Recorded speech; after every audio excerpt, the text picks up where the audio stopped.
cubes, baby. They're farmhouse blend coffee diamond. Woo! Ice coffee for 99 cents. What a drippin' good deal. The National Weather Service in Miami has issued an excessive heat warning for the following counties. Miami-Dade, Monroe at 4:32 p.m. ending until 12:32 p.m. EST.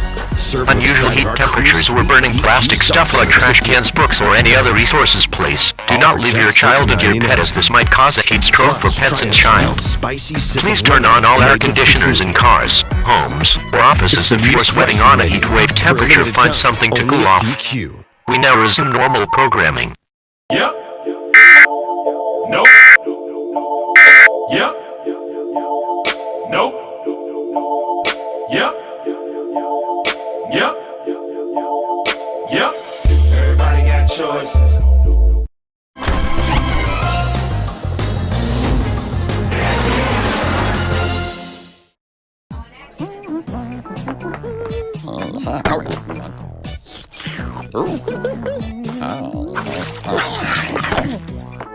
Sweet cinnamon sugar on the outside, crazy on the inside. Crave those crazy squares.